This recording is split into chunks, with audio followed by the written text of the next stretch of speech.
Hello guys, कैसे हैं आप सभी। देखिए, हमारे बच्चे जब छोटे होते हैं तो उनकी छोटी छोटी बातें हमें बहुत खुश करती हैं। उनके वर्ड क्लियर नहीं होते, लेकिन हम फिर भी उनकी सभी बातों को समझते हैं और उनकी सभी बातों के लिए एग्री भी हो जाते हैं।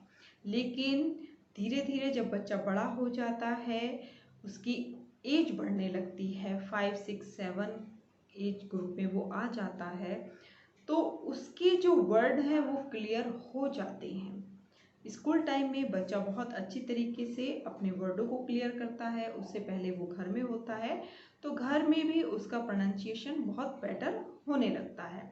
लेकिन बहुत सी सिचुएशन ऐसी होती है जिसमें हमारे बच्चे अपनी बात को नहीं कह पाते हैं, उनके वर्ड क्लियर नहीं होते हैं, वो जो कहना चाह रहे हैं हमें समझ में नहीं आता है। लेकिन हमारे समाज में उस चीज़ को इग्नोर कर दिया जाता है, उसको बादाम खिलाए जाते हैं। आप बच्चे को बादाम दीजिए, नाना नानी सभी, दादा दादी नाना नानी सभी अपने नुस्खे उस पर आजमाना शुरू कर देते हैं। लेकिन उसके बाद भी उसकी जो टंग है वो क्लियर नहीं होती है, बच्चा अपने वर्डों का एक्सप्रेशन सही से नहीं कर पाता है। तो ऐसी कंडीशन में आप समझिए कि कहीं आपके बच्चे को एप्रेक्सिया डिसऑर्डर तो नहीं है।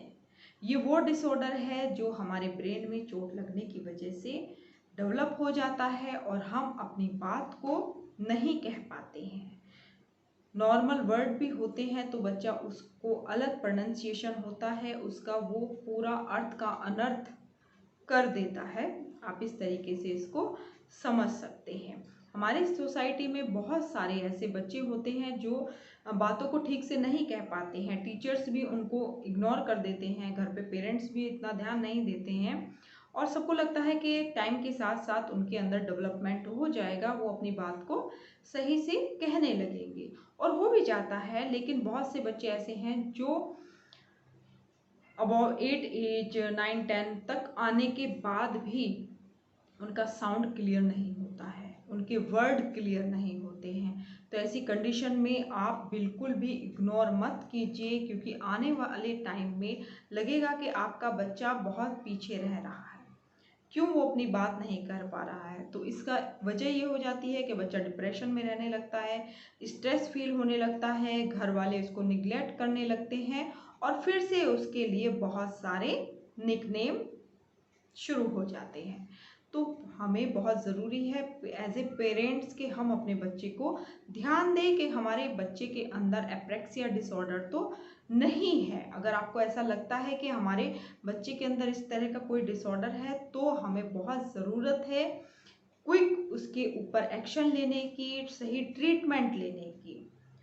सो प्लीज़ आप सभी ध्यान रखिए, अपने बच्चे को ऑब्जर्व विशन में रखिए कि आपके बच्चे के साथ तो ऐसी प्रॉब्लम नहीं है। क्योंकि बातें अगर हम नहीं कर पाते हैं, कम्युनिकेशन गैप होने लगता है। कम्युनिकेशन गैप की वजह से बच्चे, बहुत सारी ऐसी बातें होती हैं जो फील कर रहे हैं और वो आपको नहीं समझा पा रहे हैं।